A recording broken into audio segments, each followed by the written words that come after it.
حول ولا قوة إلا بالله العلي العظيم. أعوذ بالله من الشيطان اللعين الرجيم.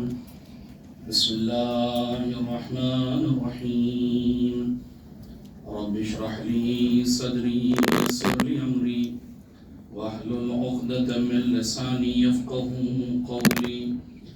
الحمد لله الذي لم يتخذ صاحبة ولا ولدا ولم يكن له شريك في الملك ولم يكن له ولي من الذل وكبره تكبيرا. اللهم صل على محمد وآل محمد. الصلاة والسلام والتحية والإكرام على الرسول النبي الأمي الذي أرسله بالحق بشيرا ونذيرا وداعيا إلى الله بإذنه وسراجا منيرا. سيدنا ومولانا أبي القاسم محمد. اللهم صل على محمد وآل محمد. على أهل بيته الطيبين الطاهرين المعصومين المظلومين واللعنة الدائمة الباقية على أعدائهم أجمعين من يوم ظلمهم إلى يوم الدين. عما بعد فقد قال الله تبارك وتعالى في محكم كتابه المجيد والفرقان الحميد وقوله الحق. بسم الله الرحمن الرحيم. يا أيها الذين آمنوا استجيبوا لله وللرسول إذا دعاكم لما يحييكم.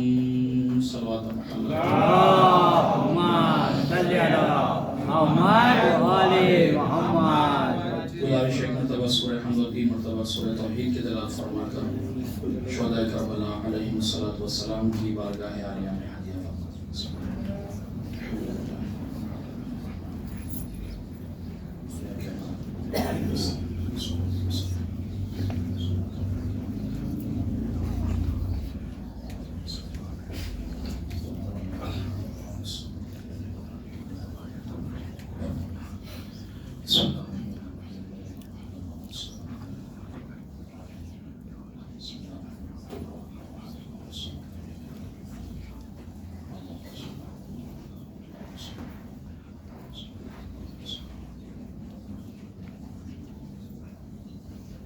صلوات محمد والے. اللهم صل على محمد وآل محمد. سورہ مبارک انفال کی آیت نمبر 24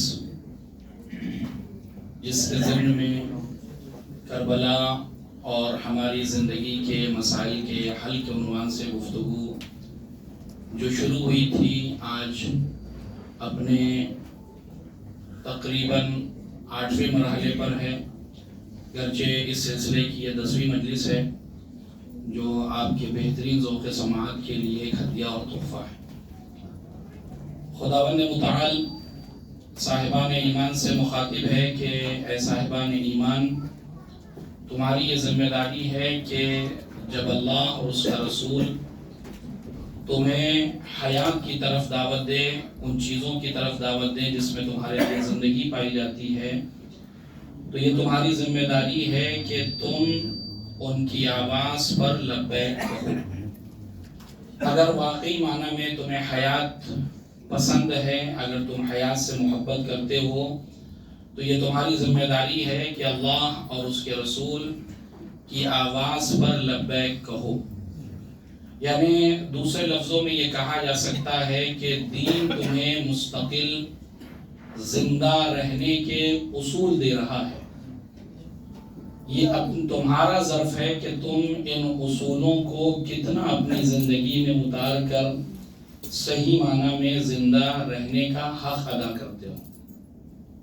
اور اسی حوالے سے مستقل میں کچھ نہ کچھ باتیں آپ کی خدمت میں عرض کر رہا ہوں. تمہید کا موقع نہیں ہوتا کہ تمہیدی گفتگو کی جائے، میں ڈائریکٹ اپنے موضوع میں وارد ہو جاتا ہوں. بس تقریباً کل کی گفتگو جہاں پر ختم کی تھی کہ قرآن، نماز اور دعا یہ تین چیزیں در حقیقت قرآن مجید نے، اور اگر احادیث کا سہارا لوں اور قرآن کی دیگر آیتوں کا بھی سہارا لوں تو اس کے علاوہ بھی بہت سی چیزیں ہیں جو ذکر الہی کا مصداق بن سکتی ہیں، لیکن یہ تین باتیں جو میں نے کل آپ کی خدمت میں ذکر کی تھی کہ مصداق عدم ہے ذکر خداوند متعال کا، اور اس میں بھی سب سے اہم گفتگو جس پر میں سمجھتا ہوں پورا خمسہ ہونا چاہیے وہ ہے قرآن مجید، کتاب خدا، کتاب خدا کے اصول، کتاب خدا کی عظمت، کتاب خدا کس کس رخ سے ہمارے لیے زندگی کے اصول کو بیان کر رہی ہے۔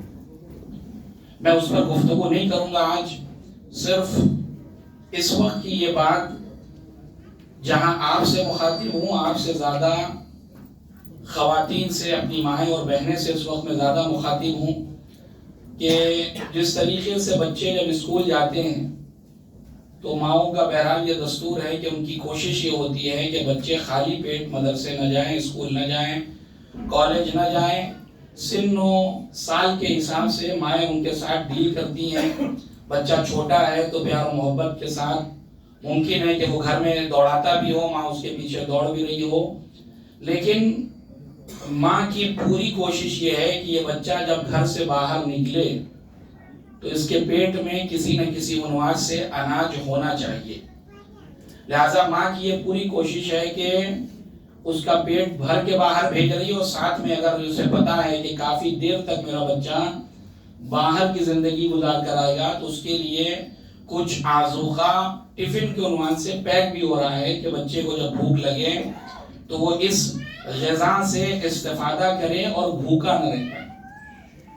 عزیزو ایک بات کہوں گا اور اس امید کے ساتھ کہوں گا کہ سید الشہداء اور بقیہ معصومین علیہ السلام نے بارہا اور متعدد جگہوں پر یہ بات کہی ہے کہ ہمیں نماز اور تلاوت قرآن بہت زیادہ پسند ہیں، اور میں اگر اس عشرے میں سید الشہداء کی بارگاہ میں آیا ہوں تو یہ میری ذمہ داری ہے کہ میں نے اپنی زندگی کی ایک ایک سانس سید الشہداء سے لی ہے، لیکن ریٹرن میں انہیں میں نے کیا دیا؟ اگر سید الشہداء مجھ سے کسی چیز کا مطالبہ کر رہے ہیں تو وہ صرف ایک چیز، اور وہ ہے دین کی پابندی۔ کیا میں نے ریٹرن گفٹ ان کو کچھ دیا یا نہیں دیا؟ اس عشرے میں اپنے نوجوانوں سے بھی کہوں گا کہ عہد و پیمان کریں اس فرش اعضاء پر، اور اپنی ماں اور بہنوں سے یہ بات عرض کر رہا ہوں کہ جس طریقے سے بچوں کو بغیر غذا، بغیر کھانا، بغیر ناشتہ کیے بغیر وہ بچے گھر سے باہر نہیں نکلتے، جب یہ بچے اسکول کے لیے ریڈی ہو جائیں، آمادہ ہو جائیں، ڈریس پہن کر مکمل طریقے سے باہر نکلنے کے لیے، تو روز کا یہ دستور بنائیں کہ ان بچوں کو ان کے ہاتھوں میں قرآن دیں اور کہیں کہ ایک صفحہ تمہیں قرآن پڑھے بغیر گھر سے باہر نہیں نکلنا۔ یہ ایک صرف کام، آپ کو صرف ایک کام ہی کرنا ہے بس، کہ جب بھی بچہ جس طریقے سے آپ نے اس کی جسمانی صحت یابی کے لیے اتنی کوشش کی، ماؤں نے اتنے جتن کیے کہ اسے کسی نہ کسی طریقے سے اس کا جسم جو ہے وہ سالم رہے، تو اس ماں کو یہ بھی پتا ہونا چاہیے کہ اس جسم سے زیادہ جس چیز کی اہمیت ہے وہ ہے روح، اور اس کی روح تبھی زندہ رہے گی جب یہ قرآن کی تعلیمات کے سائے میں زندگی گزارے گی۔ لہذا جہاں کھانے پر یعنی جسمانی زندگی کی اتنی فکر ہو رہی ہے، وہاں اس کی روح زندہ رہے، اس کے لیے یہ بھی انتظام ہو کہ کم سے کم خود بھی گھر میں تلاوت کریں اور بچوں کو جانے سے پہلے اس بات کا عادی بنائیں کہ وہ بغیر تلاوت قرآن کیے بغیر گھر سے باہر نہیں نکلے۔ اگر قرآن مجید موجود ہے تو بیٹھ کر قرآن مجید، اس کے دو فائدے ہوں گے۔ قرآن مجید پڑھنا ہے تو اس کو آپ باوضو بھی کرائیں گے، لہذا باوضو گھر سے باہر بھی نکلے گا۔ ایک فائدہ یہ ہوا کہ باوضو جب باہر نکلا تو باہر کی جو رنگینیاں ہے، باہر کی جو چمک دمک ہے، جو باہر کی ایک الگ دنیا ہے جس نے تمہیں اپنے قبضے میں لینے کی ساری تیاری کر رکھی ہے، اس دنیا سے بھی تمہارا بچہ محفوظ رہے گا۔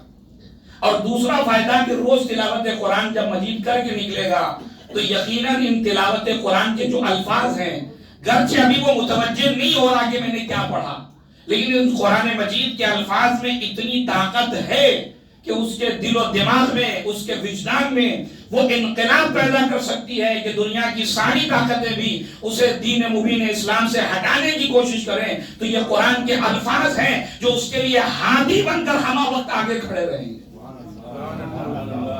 لہذا یہ کوشش کریں، اور یہ میرا اپنا ایک گزارش ہے، اور امید کرتا ہوں کہ انشاءاللہ کل سے اگر اپنے بچوں کو اور آپ نے یہ عمل کرنا شروع کیا کہ مولا آپ کی اس عزا میں ہم نے ایک چیز اس اشرے سے کم یہ حاصل کی کہ اپنے بچوں کو بغیر تلاوت قرآن کے اسکول نہیں بھیجیں گے، کالج نہیں بھیجیں گے۔ ایک صلوات بھیجیے گا محمد والے محمد۔ اللہم صلی علی محمد والے محمد۔ دوسری چیز جو یہاں پر ضروری سمجھتا ہوں، چونکہ یہ ایام عزا جو عشر اولیٰ اختتام پر ہے، اور ابھی پرسوں جو ہے وہ جلوسائے عزا تقریباً لوگ شرکت کرتے ہیں ہر جگہ، ماتم داری گیری اوزاری کا سلسلہ بھی ہے، تو بچوں کو ایک اور ادب کی ضرور تعلیم دے ساتھ ہی ساتھ کہ جہاں وہ جا رہے ہیں جلوس عزا میں جو شرکت کر رہے ہیں، تو اس جلوس عزا میں دو چیز کی رعایت کرنا ہے۔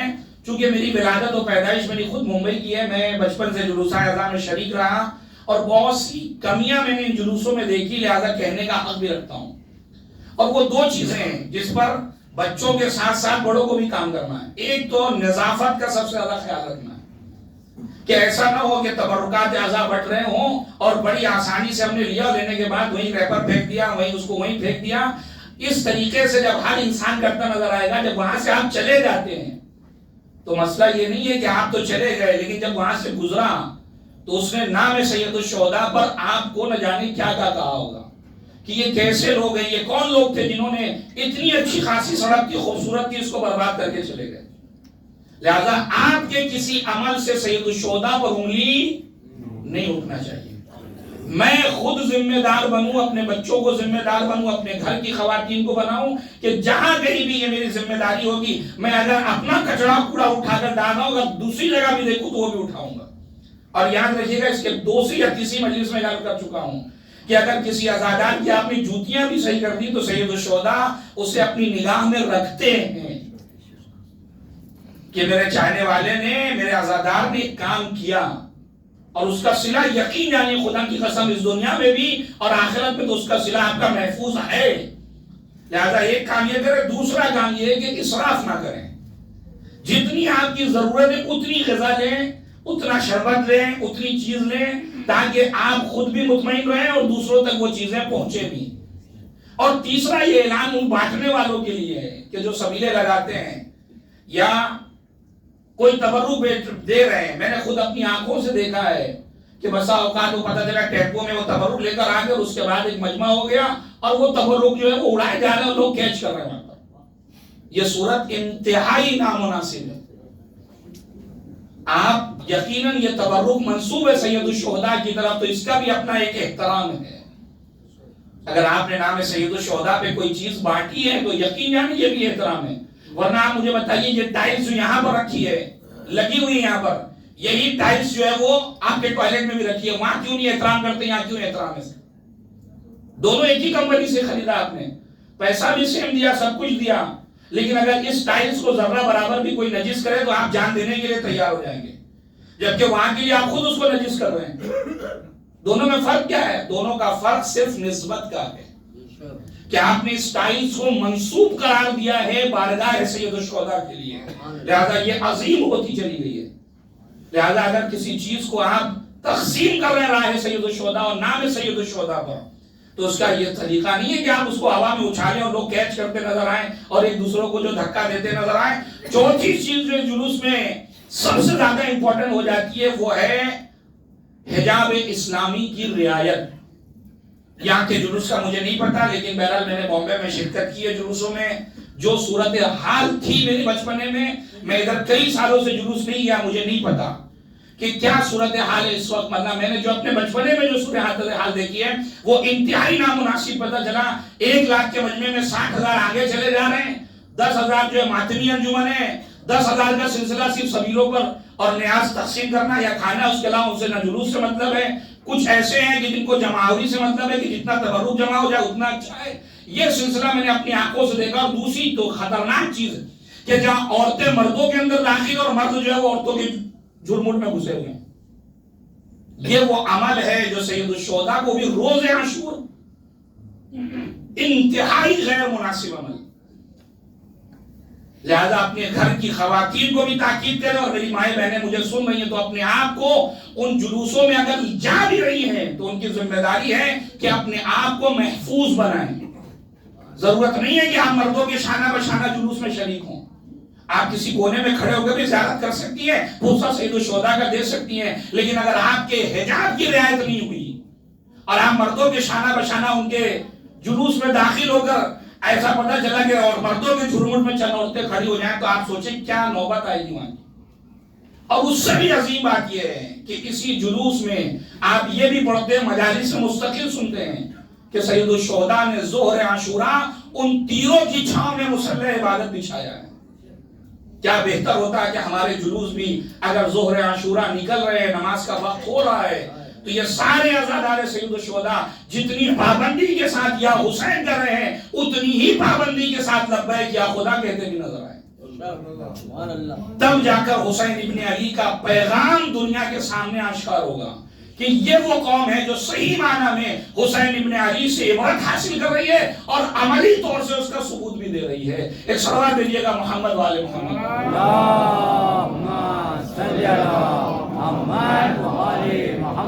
لہذا زندگی اگر چاہیے تو اہل بیت اطہار علیہ السلام کے در پہ ہمیں آنا پڑے گا. اور اس زندگی کے لیے اگلی چیز جو بہت زیادہ ضروری ہے وہ ہے علم کا ہونا. اگر اس زندگی میں علم نہیں ہو تو زندگی نہیں بنتی. اگر انسان علم سے خالی ہو, جہالت کی زندگی گزار رہا ہو, تو یقین جانیے کہ یہ انسان در حقیقت زندہ نہیں ہے.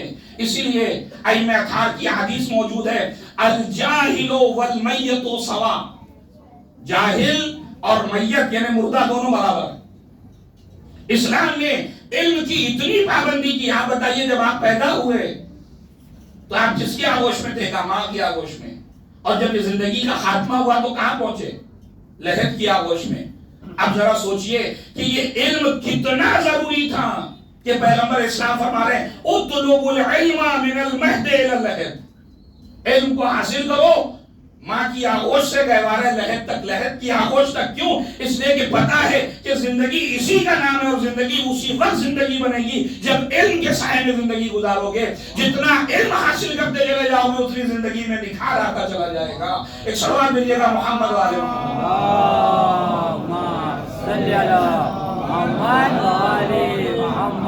لہذا علم کا ہونا بہت ضروری ہے. جب تک علم نہیں آئے گا, جب تک جہالت ہوگی, ایسے موضوعات پر ہو سکتا ہے ڈیبیٹ ہو جو موضوع بحث ہو ہی نہ, ہمیں پتہ ہی نہ ہو کہ یہ چیز کیا ہے اور کیا نہیں ہے, صرف رسم و رواج کے عنوان سے آگے بڑھتے چلے جانا ہے. اور اگر آپ کے ذہن کو بہت زیادہ نزدیک کروں تو آپ کے رمضان کی ایک مثال دیتا ہوں تاکہ آپ کا ذہن اور تھوڑا سا وسیع ہو, خاص طور سے نوجوانوں کا. ایک صلوات دیجیے گا محمد والے محمد.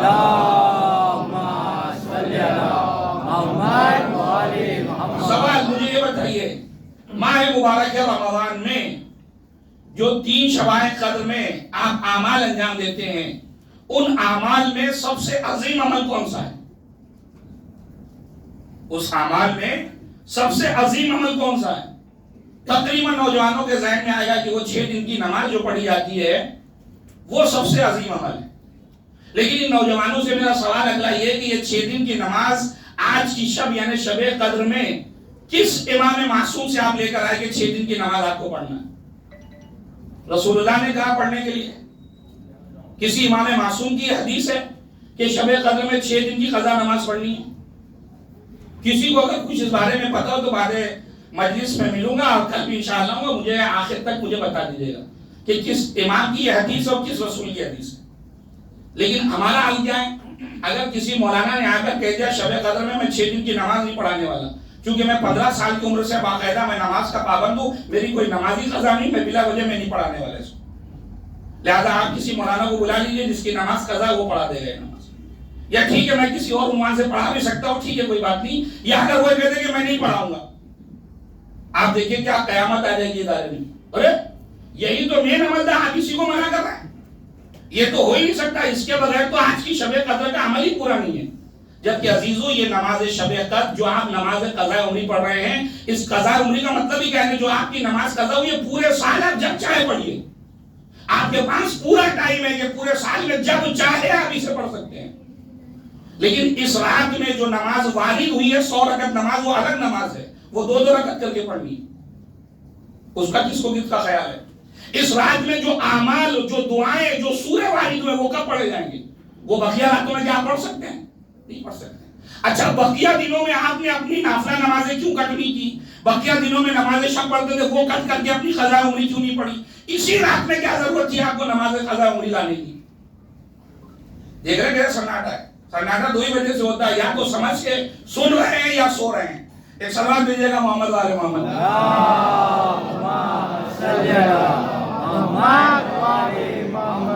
اور مجھے تو کوئی سوتا نظر نہیں آ رہا. الحمدللہ نوجوان سوچ رہے ہیں اس موضوع پر کہ ہاں کوئی بات ہوئی سنا ہم نے. اس کو سوچئے گا جا کے. اسی میں نے ایک بات کی آپ کی خدمت میں. میں یہ نہیں کہہ رہا کہ آپ پڑھنا چھوڑ دیجیے، لیکن سوچئے کہ اس چیز کو ہم کتنا علمی حوالے سے حل کرنے کی کوشش ہے. ہماری مصیبت یہ ہے کہ ہم جب 40 سال پہلے KG میں تھے تو آج بھی KG میں رہنا ہمیں پسند ہے. ہم اس سے آگے بڑھنا ہی نہیں چاہتے. اور اگر کسی نے تھوڑا سا فرسٹ کلاس کی بات کر دی تو یہ مولانا ٹیڑھا آدمی لگ رہا ہے، یہ بالکل نئی چیز لے کے آیا. آج تک تو ایسا سنے تھا میرے بھائی، آپ نے نہ جانے کتنی چیزیں نہیں سنی تھی، نہ جانے آج 40 سالوں میں تحقیق کہاں سے کہاں پہنچ گئی ہے. اگر یہی طے ہو جائے کہ کوئی نئی بات پڑھنا ہی نہیں ہے، پیش ہی نہیں کرنا، تو وہ KG کا بچہ KG میں رہے گا، کبھی اوپر آنے کی کوشش ہی نہیں کرے گا. ایک سوال دیجیے گا محمد والے محمد.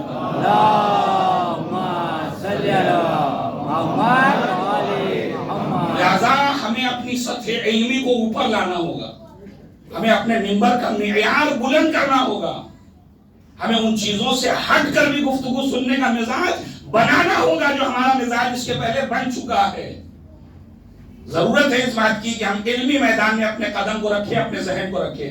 ورنہ ہم ان نوجوانوں سے پوچھیں چونکہ علم کی باتیں لہذا گفتگو یہی پر ہوگی.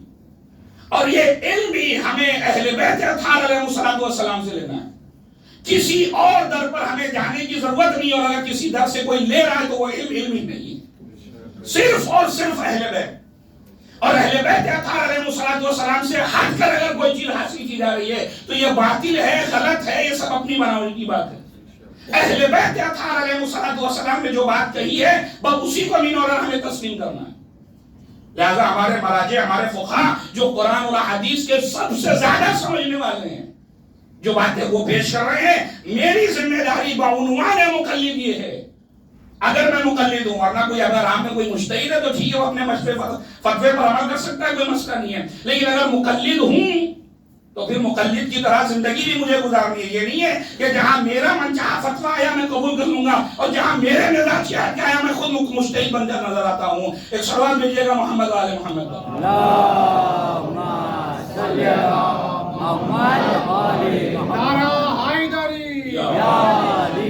لہذا علم انسان کی زندگی کو لے کر آتا ہے. اگر علم ہے تو زندگی زندگی، اور اگر اہل بیت سے ہٹ کے کیا تو بات مسائل جو مصیبت آ رہی ہے بجائے کہ آپ دیکھیں قرآن مجید کو جنہوں نے بھی اہل بیت سے ہٹ کر سمجھنے کی کوشش کی.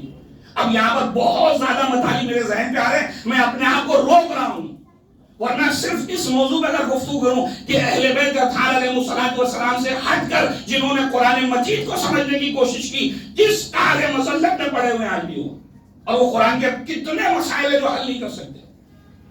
آپ معصومین علیہ السلام کی زندگی اٹھائیے، بے شمار واقعات ملیں گے. میں اپنے آپ کو روک رہا ہوں، نہیں عرض کر رہا ہوں. یہاں پہ جو بات مجھے عرض کرنی ہے وہ یہ کہ نوجوانوں کو جو فرش عزا بنائے ہیں، ان کو سب سے اہم پوائنٹ جو سمجھانا ہے وہ یہ کہ آپ کے ساتھ بہرحال میں کئی بار یہ مجلسوں پڑھ چکا ہوں کہ جو افراد مجلسوں کے باہر کھڑے رہتے ہیں، الحمدللہ یہاں یہ صورتحال نہیں نظر آئی مجھے. خدا کا شکر ہے کہ تقریباً سبھی افراد فرش عزا پر ہیں. اور ان نوجوانوں سے میں مخاطب ہوں تاکہ وہ جو بھی کام کر رہے ہیں وہ علم کے سائے میں کریں. جب علم کی طاقت انسان کے پاس آتی ہے تو علم کی طاقت انسان کو کانفیڈنس اور یقین دیتی ہے، اور پورے یقین کے ساتھ وہ اس عمل میں وارد ہوتا ہے. ممکن ہے کہ میں آج نہ جانے کئی لوگوں نے مجھے کلپس بھیجی ہے بہت سے لوگوں کی کہ مولانا دیکھیں یہ کیا بک رہے ہیں، وہ کیا فرما رہے ہیں، اور انہوں نے کیا کہہ دیا، اور انہوں نے کہہ دیا رونا حرام ہے، انہوں نے کہہ دیا نیاز و تبرک حرام ہے، انہوں نے یہ کہہ دیا، فلاں نے یہ کہہ دیا. دیکھیں یہ سارے مینڈک آپ کو، یہ پورے برساتی مینڈک اسی میں دکھتے ہیں، آپ کو پورا سال نظر نہیں آئیں گے، اسی 2 مہینے میں آپ کو یہ سارے فتوے نظر آئیں گے.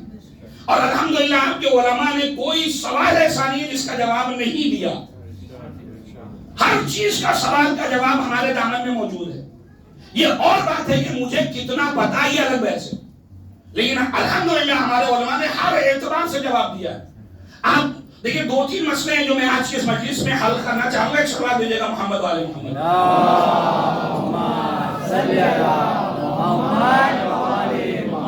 اور امید کروں گا کہ نوجوان اس سے بغور سنیں گے کیونکہ اہم گفتگو ہے.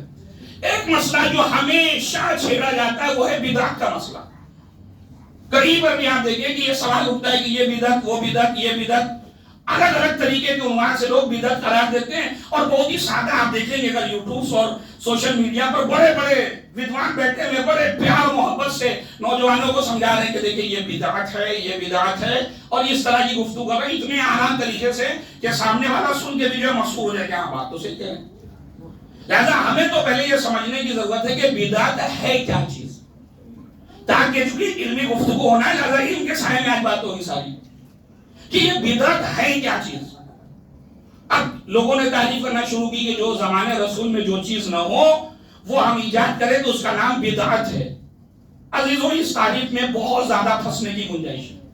اگر یہ تعریف ہو جائے کہ جو زمانے رسول میں جو چیز نہیں تھی وہ جو بعد میں ایجاد ہوئی ہے وہ بدعت ہے، تو پھر رسول اللہ کی آنکھ بند ہوتے ہی جتنی بھی چیزیں اس زمانے سے لے کر آج ہے سب کے سب بدعت ہو جائیں. کوئی چیز بچی نہیں، رسول اللہ کی جیسی آنکھ بند ہوئی اس کے بعد جتنی چیزیں وجود میں آ رہی ہیں سب بدعت ہو جائیں. اس لیے کہ آپ نے جو تعریف کی ہے کہ جو زمانے رسول میں جو چیز نہیں تھی آپ نے اسے انجام دیا ہے لہذا یہ بدعت ہے. لہذا آپ اس نے یہ مجلس زمانے رسول میں نہیں تھی، یہ نظر و نیاز نہیں تھا، یہ فلاں نہیں تھا، یہ ساری چیزیں نہیں تھی، اس عنوان سے یہ سب بدعت. تو حضور والا آپ بھی تو رسول اللہ کے زمانے میں نہیں تھے، آپ کے دادا بھی رسول اللہ کے زمانے میں نہیں تھے، آپ کے پردادا بھی رسول اللہ کے زمانے میں نہیں تھے، آپ کی کئی نسلیں رسول اللہ کے زمانے میں نہیں تھی، اور پتہ بھی نہیں آگے جا کے نسل ملے بھی یا نہ ملے کہیں. تو یہ تو سب تو بدعت ہی ہو گئے آپ کی اس تعریف کے عنوان سے. اس کا مطلب یہ ہے کہ یہ بدعت کی جو تعریف ہم نے کی ہے وہ نامکمل ہے. پھر کیا ہے؟ ہمارے علماء سے آپ پوچھیں کہ بدعت کسے کہتے ہیں، ہمارے علماء کو بتائیں گے کہ بدعت ہر وہ چیز چاہے وہ زمانے رسول میں ہو یا رسول کے زمانے کے بعد ہو جو دین کا جز نہ ہو اسے دین کا جز بنا کر داخل کر دیا جائے. چاہے وہ زمانے رسول، یہ قید لگانا غلط ہے کہ زمانے رسول کے بعد نہیں، زمانے رسول میں بھی اگر کوئی چیز رسول اللہ انجام دیتے رہے ہوں اور اس کی پابندی کرتے رہے ہوں اور کوئی آ کر یہ کہے کہ زمانے رسول میں 2 چیزیں حرام تھی میں اسے حلال قرار دے رہا ہوں تو یہ بھی سب سے بڑا بدعت ہے. اور جا کر اپنے علماء سے پوچھئے کہ وہ کون افراد ہیں جنہوں نے منبر سے یہ اعلان کیا کہ زمانے رسول میں فلاں چیز حلال تھی میں ان سب کو حرام قرار دے رہا ہوں. تو حضور والا آپ ہے کون کہ جو رسول اللہ کے حلال کردہ کو حرام کر رہے ہیں؟ اس لیے کہ حلال محمد قیامت تک حلال ہے اور حرام محمد قیامت تک حرام ہے. یہ کسی کو گنجائش نہیں دی گئی ہے کہ آپ آ کر حلال محمد کو حرام کر دیں اور حرام محمد کو حلال کر دیں. آپ ہوتے کون ہیں؟ لہذا یہ سمجھنا بہت ضروری ہے اس بات کو کہ بدعت کسے کہتے ہیں. بدعت کی تعریف ہر وہ چیز کہ جو دین کا حصہ نہ ہو، اور آسان کر رہا ہوں میں، ہر وہ چیز جو دین کا حصہ نہ ہو آپ اسے دین میں داخل کر کے کہیں گے نہیں یہ دین کا حصہ ہے، اس کا نام ہے بدعت. چاہے وہ زمانے رسول میں ہو چاہے زمانے رسول کے بعد ہو. ایک سوال دیجیے گا محمد والے محمد. لیکن میری نوجوان اس آج کی مجلس کو بغور سنیں گے کہ چونکہ آپ کے بہت زیادہ کام کی بات ہے، آپ جس میں مبتلا ہوئے ہیں ہو سکتا ہے کوئی بھی آپ سے سوال کر سکتا ہے. ایک اور سوال دے دیں گے محمد والے محمد.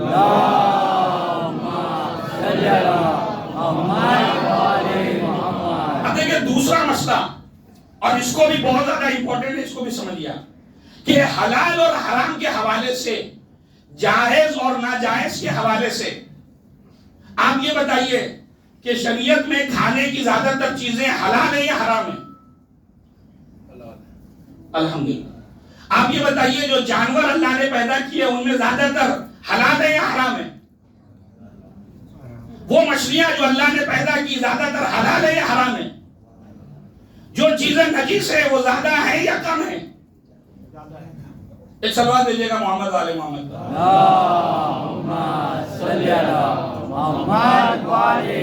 شکریہ، واقعی آپ حضرت کا شکریہ کہ آپ نے بولا.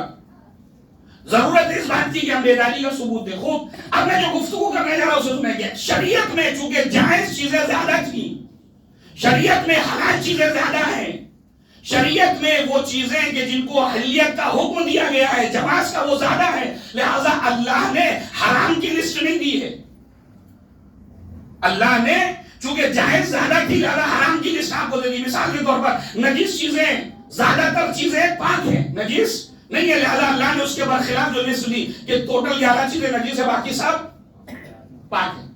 جانوروں میں سب نجس نہیں ہے، پاک ہے، صرف 2 جانور نجس ہے، لہذا ان کا نام دے دیا، باقی سب. اکثر مچھلیوں کے حوالے سے صرف ایک مسئلہ بتا دیا کہ جو باحجام مچھلیاں ہیں، جو چھلکے دار مچھلیاں ہیں وہ حلال ہیں، اور جو بے حجام مچھلیاں ہیں وہ. ایک سلوات بھیجیے گا محمد والے محمد. یعنی یہ ساری چیزوں کا خلاصہ یہ ہے کہ میں اگر یہ کہوں کہ میں آج سے کرتا پائجامہ پہننا چھوڑ کر کل سے کوٹ پینٹ پہنوں گا، تو مجھے اس کوٹ پینٹ پہننے کی دلیل دینا پڑے گا کہ نہیں دینا پڑے گا؟ نہیں دینا پڑے گا، چونکہ ہر چیز آپ کے لیے حلال ہے. پیغمبر کی ایک حدیث ہے، کل شیء لک مطلق حتی یرد فیہ نہی. ہر کام تمہارے لیے جائز ہے جب تک اس کے لیے تمہیں یہ پتہ نہ چل جائے کہ اس کے لیے اللہ نے منع کیا ہے، رسول نے منع کیا یا امام نے منع کیا.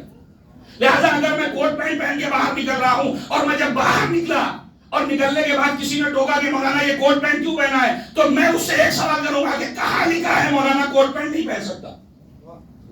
دلیل ہے کیا یہ؟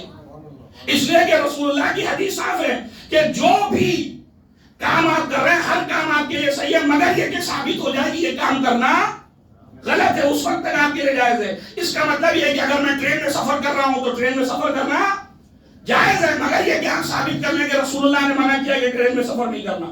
رسول اللہ نے میں ہوائی جہاز میں سفر کر رہا ہوں یہاں سفر کرنا جائز ہے، مگر یہ کہ آپ ثابت کر دیں کہ قرآن میں حدیث میں امام نے منع کیا ہے کہ ہوائی جہاز میں آئندہ جب اڑو گے تو سفر کرنا حرام ہوگا. کہیں کوئی مجھے لے کر آئے. اس کا مطلب کیا نکلا؟ یعنی جب بھی آپ کوئی چیز منع کر رہے ہیں تو منع کرنے پہ آپ کو دلیل دینا ہوگا، لیکن اگر آپ کوئی چیز کر رہے ہیں تو اس کرنے پہ آپ کو دلیل دینے کی ضرورت نہیں ہے. یہ عجیب مسلمانوں کا اتفاق ہے کہ ہمارے جائز کام پر اعتراض کرتے ہیں، آپ جو منع کر رہے ہیں آپ یہ دلیل لے کے آئیے کہ یہ کام حرام کب تھا. توجہ کیجیے گا، جو سوال ہمیں ان سے کرنا چاہیے تھا الٹا سوال ہم سے ہوتا ہے کہ آپ جو کر رہے ہیں کہ کیوں کر رہے ہیں. بھائی کرنے پہ دلیل نہیں دی جاتی، نہ کرنے کی علت آپ بتائیے کہ کیوں نہیں کرنا. ایک صلوات دیجیے گا محمد والے محمد.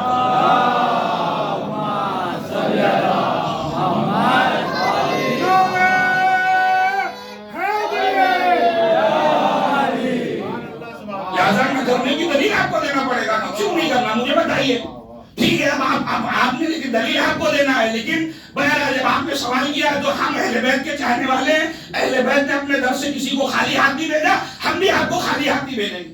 ہم بھی آپ کے سوالات کے جواب قرآن سے، حدیث سے، سیرت پیغمبر سے اور آپ کی ہی کتابوں سے دینے والے ہیں، تاکہ کوئی شک و شبہ آپ کو نہ رہ جائے گی یہ اپنی کتاب تو نہیں ہے. قرآن مجید تو اللہ کی کتاب ہے، یہ تو شیعوں کی کتاب نہیں ہے خدا نہ خواستہ. ایک صلوات دیجیے گا محمد والے محمد. نکل گئی یہ اعتراض کہیے کہ یہ قرآن بھی شیعوں نے گڑھ لیا مسئلہ. ایسا تو نہیں ہے. الحمدللہ یہ کتاب جو ہے اس پر سارے مسلمانوں کا اتفاق ہے. لہذا پہلی چیز جس پر بحث کرنے کی ضرورت ہے وہ یہ ہے کہ یہ خود رونا جائز ہے یا جائز نہیں ہے. پہلا سوال کہ یہ جو میں گریا کر رہا ہوں یہ جائز ہے یا جائز نہیں ہے. آپ قرآن مجید سے آئیے پوچھتے ہیں. قرآن مجید نے ایک نبی کے فراق میں ایک نبی کا رونا ذکر کیا ہے اور جناب یعقوب رو رہے ہیں اور ایسا ویسا نہیں، اتنا روئے کہ آنکھیں سفید ہو گئی. اچھا ٹھیک ہے بھائی مسلمانوں، اللہ کے نبی کو نہیں پتا تھا معاذ اللہ کہ رونا بدعت ہے. کم سے کم خدا کو تو پتا تھا کہ بھائی یہ رونا بدعت ہے، یہ غلط کام ہے، میری کتاب کو لوگ ہدایت کے لیے استعمال کریں گے، یہ غلط کام میری کتاب میں کیسے آئے گا، لہذا ان آیات کو نکالا جائے. لیکن عجیب اتفاق ہے کہ ایک بدعتی کام کو نبی انجام بھی دے رہا ہے معاذ اللہ، اور قرآن مجید میں خداوند متعال سے جگہ بھی دے رہا ہے کہ کسی اپنے کے فراق میں رونا خود اس بات کی علامت ہے کہ نبی کا رونا اور خدا کا آیت قرآن بنا کے نازل کرنا بتا رہا ہے کہ رونا فطری تقاضے کا نام ہے، یہ کوئی بدعتی کام نہیں ہو سکتا. پہلی چیز. اچھا یہ بتائیے کہ جناب یعقوب کو پتا نہیں تھا کہ جناب یوسف زندہ ہے یا زندہ نہیں ہے؟ نبی خدا ہے، انہیں تو پتہ ہی ہے، پھر بھی رو رہے ہیں۔ اب دیکھیے آپ کا جو مخاطب ہے وہ کوئی معمولی آدمی نہیں ہے، وہ پلٹ گیا مولانا آپ نے جو ہے نا ادھر سے ادھر بات کر دی۔ ہمارا موضوع بحث یہ تھا کہ سید الشہداء کے غم میں رونا، آپ نے تو یہ رونا ثابت کیا کسی نبی کے اوپر، قرآن میں تو یہ لکھا ہوا ہے، اس کے علاوہ ثابت کریے اور کہ کسی شہید کے اوپر رونے کی بات کی گئی ہو۔ آئیے میں آپ کو اہل سنت کی بڑی بڑی کتابوں میں نیا کا درج ہے، ایک سلام دیجیے گا محمد والے محمد۔ اللہم صلی علی محمد وآل محمد۔ کیا ہوا؟ جنگ احد ختم ہوئی اور جناب حمزہ کی شہادت ہو گئی۔ رسول اللہ مدینے میں پلٹ کر آئے، ہر گھر میں کوہرام بپا ہوا ہے، لوگ رو رہے ہیں۔ رسول اللہ کو پتا چلا کہ ہر گھر میں گریا ہے، جس کے ہاں جو شہید ہوا ہے لوگ رو رہے ہیں، لیکن اس کے باوجود رسول اللہ نے جملہ کا فرمایا اما امی حمزہ فلا بواں کیلا۔ سب اپنے اپنے شہیدوں کو تو رو رہے لیکن میرے حمزہ چچا جو میرے چچا ہیں ان کو کون روئے گا آخر؟ لہذا جب اہل مدینہ کو یہ خبر ملی تو مدینے میں یہ رسم ہو گئی کہ جب بھی کوئی شہید ہوتا تو پہلے جناب حمزہ جو اس زمانے تک سید الشہداء تھے ان کے اوپر لوگ گریا کرتے، اس کے بعد جو ہے وہ اپنے شہید پر ہوتے۔ سوال، اگر شہید کی جو راہ خدا میں شہید ہوا ہے اگر اس پہ رونا بدعت تھا، غلط تھا، تو پھر رسول اللہ نے یہ کیوں کہا کہ رو کیوں نہیں رونے والے؟ رسول اللہ کو تو منع کرنا چاہیے تھا کہ بھائی یہ بدعتی کام ہے، اس کو کرنا غلط ہے، لہذا اس کو بند کرو۔ اگر کوئی رو بھی رو رہا تو رسول اللہ کھڑا ہونا چاہیے تھا، اس لیے کہ رسول اللہ تو آئیڈیل بننے والے ہیں، رسول اللہ تو نمونہ عمل ہے، رسول اللہ کی سیرت تو میرے لیے نمونہ بننے والی ہے، لیکن رسول کا منع نہ کرنا بلکہ افسوس ظاہر کرنا کہ یہ جو شہداء راہ خدا ان کے اوپر کیوں نہیں رویا جا رہا، یہ اس بات کی علامت ہے کہ رونا خود بخود ایک فطری عمل ہے اور جائز عمل ہے۔ ایک صلوات دیجیے گا محمد والے محمد۔ اللہم صلی علی محمد وآل محمد۔ مولانا اس سے تو جناب سید الشہداء جناب حمزہ پہ رونا ثابت ہوا، اس سے یہ کہاں ثابت ہوا کہ امام حسین پہ بھی گریا کرنا جائز ہے؟ دیکھیے ایک کے بعد ایک میں دلیلیں آپ کو دے رہا ہوں تاکہ آپ اسٹیپ بائی اسٹیپ اپنے ذہن میں رکھیں۔ اگلا مسئلہ آیا جناب جعفر طیار کا۔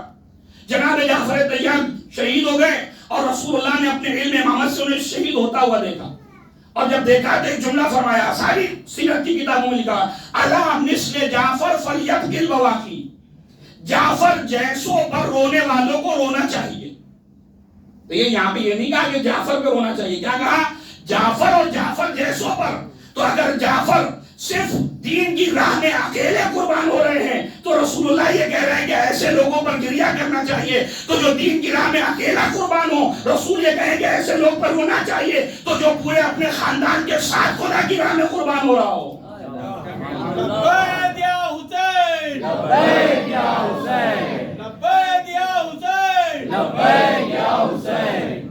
نعرہ صلوات۔ اللہم صلی علی محمد وآل محمد۔ اور ہم بات کریے جناب ابراہیم خلیل اللہ نہیں، اللہ کے رسول کے بیٹے کا نام بھی ابراہیم ہے، پیدا ہوئے کچھ سن کے ہوئے، اس کے بعد انتقال ہو گیا، رسول اللہ رو رہے ہیں، چند صحابی آگے بڑھے، اللہ کے رسول آپ بھی روتے ہیں، آپ بھی رو رہے ہیں؟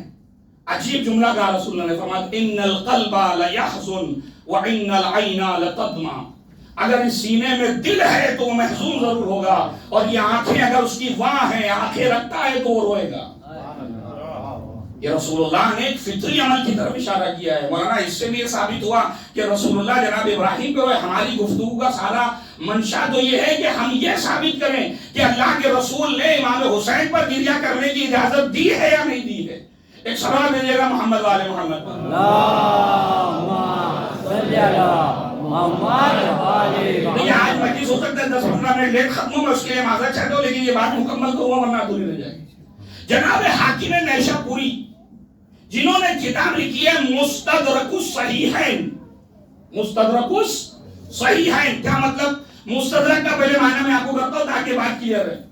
جب پرانے زمانے میں یا آج بھی کوئی کتاب میں نے لکھا اور کتاب لکھتے وقت میں شروع میں شرائط لکھتا ہوں کہ میں اس کتاب کو لکھ رہا ہوں اور وہی حدیث اس کتاب میں لکھوں گا جو میری ان شرطوں پر کھری اترے گی، اگر ان میری شرطوں پر کھری نہیں اترے گی تو میں اس کتاب میں اس کو جگہ نہیں دوں گا. اب میں نے کتاب لکھنا شروع کیا, لکھتے لکھتے مجھے 20,000 حدیثیں ملی, میں نے لکھ دیا. 10,000 حدیثیں مجھ سے چھوٹ گئی, ملی نہیں, یا اگر ملی بھی تو میں نے جان بوجھ کے نہیں لکھا.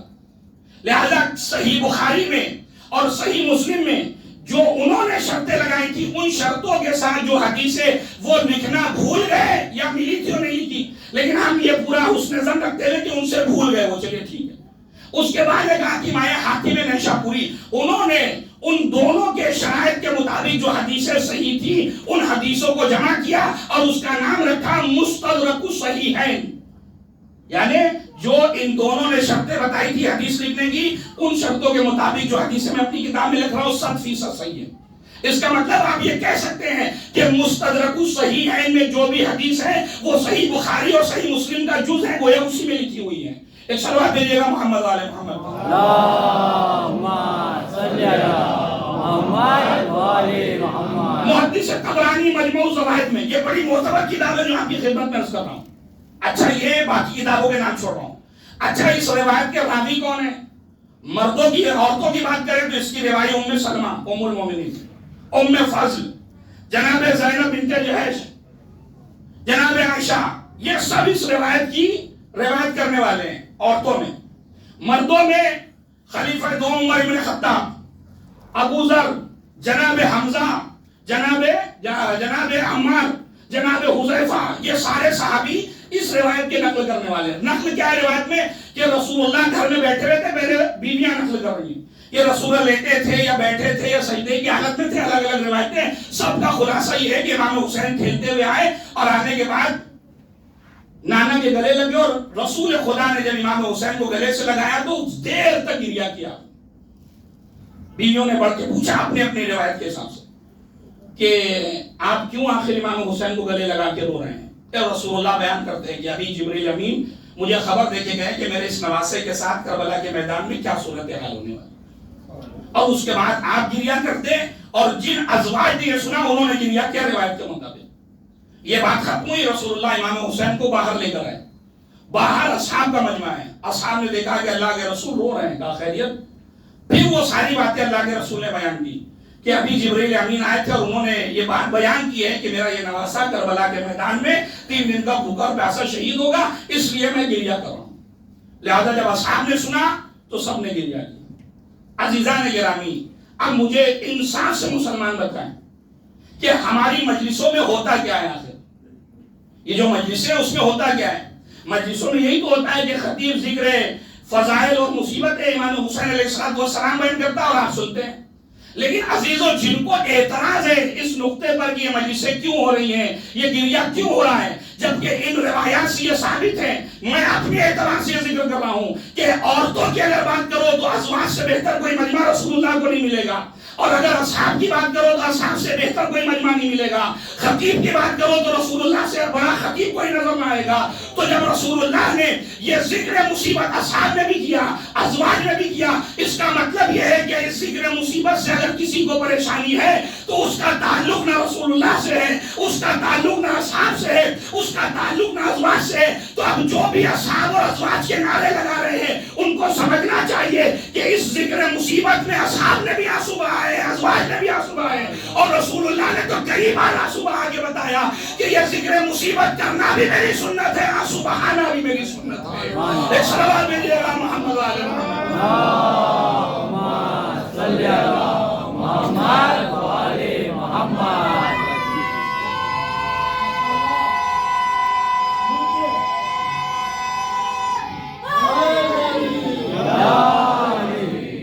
یہ بدعت نہیں ہو سکتا, رسول اللہ کی سیرت ہے, یہ تو ہم اپنی کتابوں سے نہیں پڑھتے. اچھا یہ تبرکات کا مسئلہ ہے. رسول اللہ نے بات یہاں بھی نہیں ختم کہ ہر چیپٹر کو کلوز کیا رسول اللہ نے. ابھی تو شہادت 50 سال بعد ہونے والی ہے, لیکن رسول اللہ اپنے زمانے میں سارے مسئلوں کو حل کر کے جا رہے ہیں. وہ کیا کیا روایتوں میں, برادران اہل سنت کی روایتیں پڑھ رہا ہوں میں, ابھی اپنی روایتوں کتاب کو اٹھایا نہیں میں نے. کیا ہوا کہ جب جبریل آئے ہیں تو جبریل کربلا کی خاک لے کر آئے. اچھا یہ کیا جبریل اپنی طرف سے لے کر آ گئے؟ کیا جبریل ایسا بھی ہو سکتا ہے کہ جبریل کی جو مرضی ہو کرتے چلیں؟ کہا نہیں, جبریل سید الملائکہ ہیں. جناب جبرائیل ایک پیر بھی اگر اٹھا رہے تو حکم خدا کی پابندی کے ساتھ اٹھا رہے. اگر یہ مٹی لے کر آئے ہیں تو اس کا مطلب منشا الہی ہے کہ یہ کربلا کی مٹی یہاں پر آئے.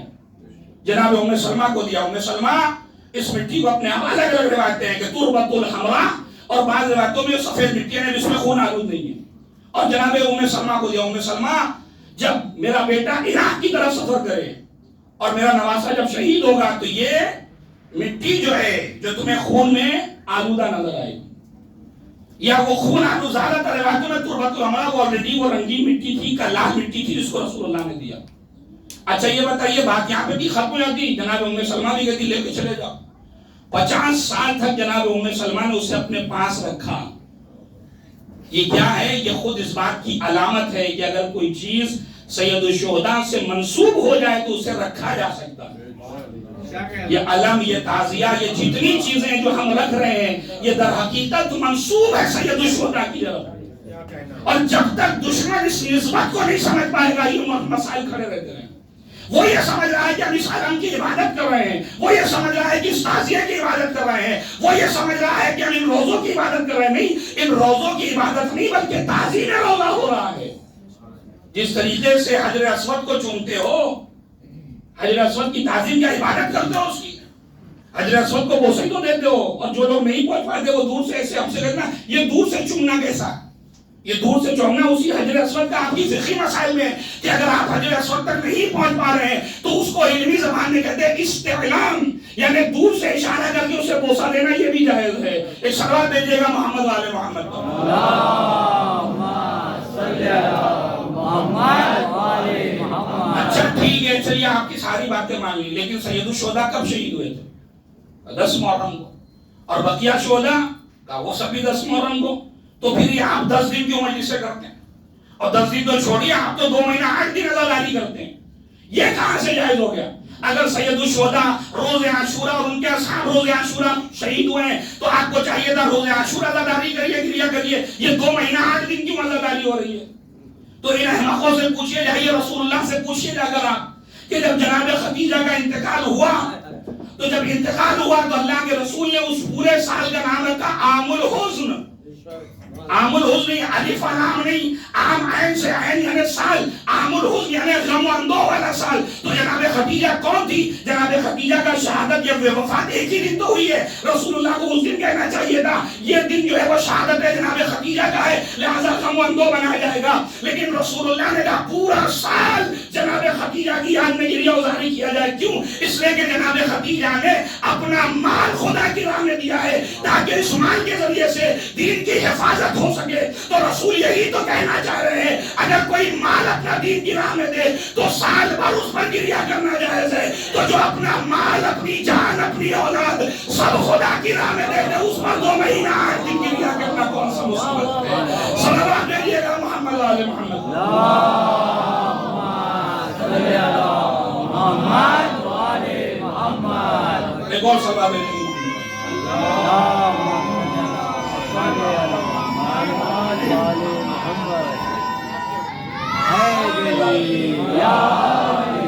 آخری بات اور رحمت. ایک حدیث پیش کی جاتی ہے عام طور سے, وہ کیا ہے کہ وہ جو میت ہے اس پر رونا جو ہے وہ غلط ہے. کیوں؟ ان المیت لیعذب ببکاء اہلہ, کہ جب میت پر کوئی روتا ہے تو میت کے اوپر عذاب ہوتا ہے. یہ روایت آپ نے بھی سنی ہوگی, بڑی مشہور ہے. بہت سے برادران اسلامی جب کوئی روتا ہے تو اس کو یہ حدیث ضرور سناتے ہیں کہ بیٹا رو نہیں, تمہارے رونے سے تمہارے باپ کو اذیت ہوگی. ٹھیک ہے, اگر آپ یہ حدیث مانتے ہیں اس کو حدیث تو ٹھیک, لیکن ایک طالب علم کے عنوان سے میرے چند سوال ہیں. آپ اگر یہ کہتے ہیں کہ میت پر رونے سے میت کو اذیت ہوتی ہے تو اس کا مطلب آپ یہ کہہ رہے ہیں کہ رسول اللہ اپنے بیٹے جناب ابراہیم پر رو کر اس کے عذاب کا انتظام کر رہے ہیں. معاذ اللہ جناب حمزہ پر رونے کا جو حکم دے رہے ہیں رسول اللہ کو یہ حدیث بتائیں گے, آپ ہی کو پتہ ہے. جو آپ کہہ رہے ہیں کہ اگر رو گے تو میت کو عذاب ہوگا, تو رسول اللہ نے اگر اپنے بیٹے پر گریہ کیا تو یہ رو نہیں رہے, رسول اللہ گویا کہ اپنے بیٹے کی عذاب کا انتظام کر رہے ہیں. معاذ اللہ اگر جناب حمزہ کے لیے رونے کے لیے کہہ رہے ہیں تو اس کا مطلب وہ بھی جناب حمزہ کے عذاب کا انتظام کر رہے ہیں. معاذ اللہ یہی تو حدیث کا نتیجہ نکلا, جو خود اس بات کی علامت ہے کہ یہ حدیث فیک ہے, غلط ہے. دوسری چیز کہ جو کام میں نے کیا ہے خدا کے عدل و انصاف کا تقاضا یہ نہیں ہے کہ گناہ میں کروں اور عذاب کوئی اور برداشت کرے. کام بدعتی میرا ہے اور عذاب بیچارہ وہ مرنے والا. یہ کون سا سسٹم ہے؟ اللہ کے ایسا تو نہیں ہے. قرآن تو صاف لفظوں میں کہہ رہا ہے لا تزرو وازرۃ وزر اخری. کوئی دوسرا کسی دوسرے کا بوجھ نہیں اٹھائے گا. تم نے جو بویا ہے کاٹنا تمہیں پڑے گا, دوسرا کیوں عمل انجام دے. اگر وہ میں رہا ہوں غلط میں کر رہا ہوں تو اس کو کیوں عذاب ہوگا بھائی؟ یہ تو خدا کے عدل کے خلاف ہو گئی بات کہ گناہ میں کروں اور عذاب بیچارہ وہ مرنے والا برداشت کرے. ایک صلوات بھیجیے گا محمد والے محمد پر.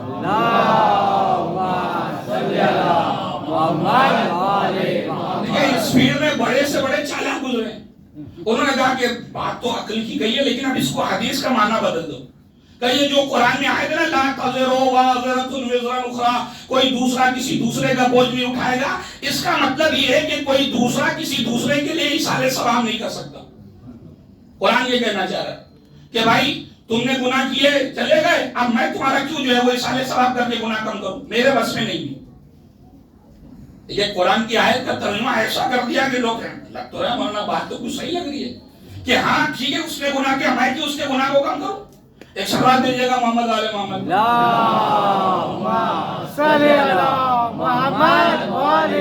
لیکن کسی انسان سے پلٹ کے کہیے کہ یہ جو مرنے والا تھا اس نے حج نہیں کیا, حج واجب تھا لیکن نہیں کیا. اب یہ بتائیے کیا اس کی طرف سے حج بدل ہو سکتا ہے؟ پورا عالم اسلام اس مسئلے پر متفق ہیں. جتنے ہیں سب کہتے ہیں ہاں اگر کوئی مر جائے اور اس کی گردن پر حج واجب ہو تو اگر میں اس کی طرف سے حج کر لوں تو خداوند متعال اس کے حج کو قبول کرے گا. واہ واہ واہ واہ. اگر خداوند متعال آپ کے حج نہ کیے ہوئے کو آپ کی طرف سے کوئی کر لے تو اللہ حج کو قبول کرتا ہے. اس کا مطلب شریعت میں گنجائش ہے کہ اگر مرنے والے نے کچھ امور چھوڑے ہیں جس کو کوئی دوسرا انجام دے سکتا ہے تو جس طریقے سے حج میں گنجائش ہے ویسے بقیہ اعمال میں بھی گنجائش ہے کہ اگر نماز نہیں پڑھی ہے تو کوئی دوسرا پڑھ کے پہنچا سکتا ہے, روزہ نہیں رکھا ہے تو دوسرا رکھ کے پہنچا سکتا ہے, کسی کا قرضہ لے کر واپس نہیں کیا تھا تو ورثہ قرضہ دے کر اسے عذاب سے بچا سکتے ہیں. تو جب حج میں گنجائش ہے تو بقیہ اعمال میں بھی گنجائش ہو سکتی ہے. ایک صلوات دیجیے گا محمد والے محمد. اللہم صلی علی محمد والے محمد.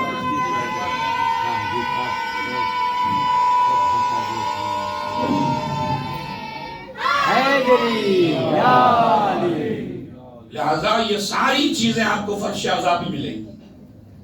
آپ کا کوئی عمل ایسا نہیں ہے جس کا علماء نے جواب نہیں دیا. علماء ہر چیز کا جواب قرآن مجید اور حدیث اور عقل کی روشنی میں دے چکے. یہ ہماری ذمہ داری ہے کہ ہم کس حد تک وہاں پہنچے ہیں. اور اب جا کے تاریخ دانوں سے پوچھیں یہ جو سینہ پیٹنا سر پیٹنا یہ کہاں سے جائز ہے. پوچھئے جا کر جب رسول اللہ اس دنیا سے گئے تو کتنے اصحاب نے گریہ اولادی کیا, سر و سینہ پیٹا. ازواج رسول اللہ سر و سینہ پیٹ رہی تھی. تو کیا انہیں پتا نہیں تھا کہ رسول اللہ نے اسے بدعت قرار دیا؟ وہ سر و سینہ پیٹے تو جائز ہے, تو اگر نواز رسول مظلومانہ طریقے سے شہید ہو تو کیا اس کے اوپر سر و سینے کا پیٹنا بدعتی عمل ہوگا؟ مسئلہ یہی ہے کہ جب تک اہل بیت کے در سے انسان دور ہوگا وہ مسائل اور حقیقت کی دنیا سے, زندگی کی دنیا سے دور ہے. حقیقت سے وہ زندہ رہتے بھی حقیقت میں مردہ ہے. بس عزیزو کیا رونے کے لیے کم ہے کہ حسین صرف 2 دن کے اور مہمان. جس حسین ابن علی کو اس عزا خانے میں مہمان بنانے کا سال بھر انتظار تھا, کتنی تیزی کے ساتھ یہ 8 ایام گزر گئے. حسین کے خیمے میں پانی ختم ہو گیا. چھوٹے چھوٹے بچوں کی آواز استغاثہ بلند ہے. عجیب حال ہے, خدا کی قسم مقاتی اٹھائیے آپ. اور آج تو آپ کو حسین کے کڑیل جوان علی اکبر کا پوچھا دے رہا ہے. ہم شکل پیغمبر, وہ بیٹا جو رفتار میں گفتار میں ہر اعتبار سے رسول اللہ سے مشابہ تھا. حسین خود کہتے کننا اذا اشتقنا الی نبی فنظرنا الیہ, جب بھی ہم اہل بیت خدا کے رسول کا دیدار کرنا چاہتے تھے تو علی اکبر کو دیکھ لیا کرتے تھے.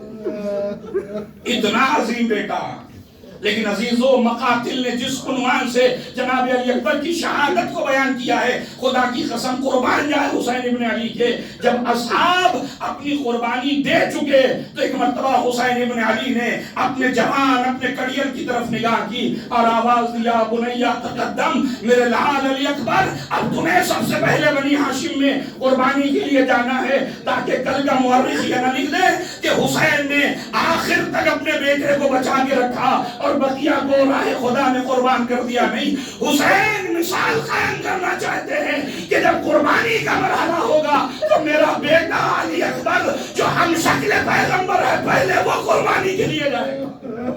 اجرکم علی اللہ۔ علی اکبر آمادہ ہوئے اور آمادہ ہونے کے بعد حسین ابن علی نے اپنے کڑیل جوان کو سر سے پیر تک دیکھا، کہا میرے لال جا تو رہے ہو لیکن جا کر پہلے خیمے میں پھوپھی اماں سے اجازت لے لو، بیویوں سے رخصت ہو لو۔ جناب علی اکبر آئے، جناب زینب کے سامنے کھڑے ہیں۔ تاریخ نے بتایا ہے کہ جناب زینب سلام اللہ علیہا نے علی اکبر کو بچپن سے پالا ہے، اپنی گودی میں کھلایا ہے۔ 18 برس جناب علی اکبر کو پال پوس کر اتنا بڑا کیا۔ عجیب مرحلہ ہے، جناب علی اکبر سر کو جھکائے کھڑے ہیں۔ پھوپھی اماں آپ اگر اجازت دیں تو میں بابا پہ قربان ہو جاؤں۔ جناب زینب نے کہا میں سمجھ گئی تھی جس انداز سے تم آئے ہو میں تمہیں کیسے مرنے کی اجازت دوں، لیکن میرا بھائیا غریب ہے، میرا دھیا نرگیادہ میں گر گیا ہے۔ علی اکبر جاؤ خدا حافظ۔ بیویوں نے بھی خدا حافظ کہہ دیا۔ حبیب ابن مسلم کہتا میں خیمے کے باہر کھڑا اس منظر کو دیکھ رہا تھا کہ ایک مرتبہ میں نے دیکھا علی اکبر جیسے خیمے سے باہر نکلنا چاہ رہے ہو، کوئی ہے جو دامن پکڑ کے کھینچ لیتا ہے۔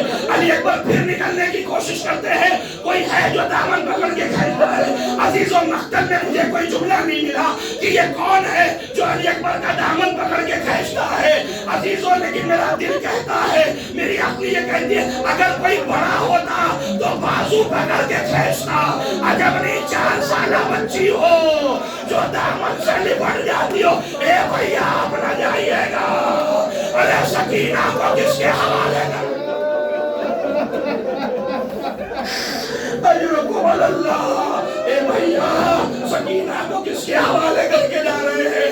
علی اکبر نکلے اور اس کے بعد باپ کے پاس آئے۔ حسین نے اپنے بیٹے کو دیکھا، دعا کے لیے ہاتھ اٹھائے، اللہم اشہد علی ہؤلاء القوم، خدایا تو گواہ رہنا اب میں اسے بھیج رہا ہوں جو رفتار میں منطق میں تیرے رسول سے سب سے زیادہ مشابہ ہیں۔ علی اکبر جاتے رہے ہو لیکن جب تک سامنا رہے باپ کو مڑتے دیکھتا۔ ایک مرتبہ علی اکبر سوار ہوئے، گھوڑے کو مہمیز کیا، لیکن علی اکبر نے تھوڑی دور ابھی گئے تھے کہ محسوس کیا کہ کسی کے آنے کی آہٹ کو دیکھا۔ ایک مرتبہ پلٹ کے دیکھا تو بوڑھا بار کمر پہ ہاتھ رکھے، ولدی علی اکبر محلن محلا، اے میرے لال علی اکبر ذرا آہستہ۔ اجرکم علی اللہ۔ حسین ابن علی نے علامہ جوادی یہاں پہ پڑھتے تھے، وہ فرماتے ہیں کہ جیسی علی اکبر نے مڑ کے دیکھا، بابا آپ نے تو رخصت کر دیا تھا۔ حسین نے بڑا عجیب جواب دیا، فرماتے کاش اے علی اکبر تمہارا بھی اگر 18 سال کا بیٹا ہوتا، اے علی اکبر تمہیں پتا ہوتا کہ باپ کے دل میں بیٹے کے لیے کیا مسئلہ ہے۔ علی اکبر رخصت ہوئے۔ تاریخ نے بتایا کہ علی اکبر آئے، 120 یزیدیوں کو فنار کیا، لہو لہان ہے، زخموں سے چور ہے۔ ایک مرتبہ پلٹ کر آئے۔ عزیزوں میں آپ سے ایک سوال کروں، اگر آپ کا کوئی بچہ کسی میدان میں کامیاب ہو کر آئے اور آپ سے بڑی سے بڑی چیز کا مطالبہ کرے تو آپ کیا کریں گے؟ عزیزوں آپ کی پوری کوشش ہوگی کہ اپنے بچے تک وہ بات پہنچا دیں، وہ انعام و اکرام اپنے بیٹے کو دے دیں۔ اتنا بڑا معرکہ سر کر کے آیا ہے۔ علی کا پوتا 120 یزیدیوں کو مار کے واپس آیا۔ بابا اگر ایک گھونٹ پانی مل جاتا،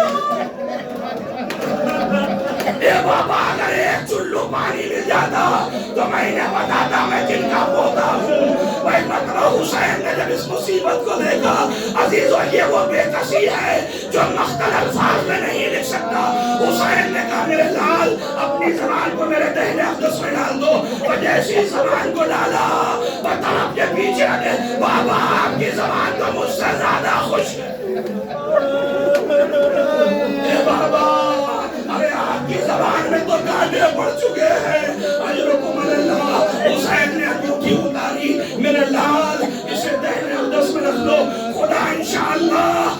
تاکہ کوثر پر اپنے جد کے ذریعے سے سیراب کرے گا.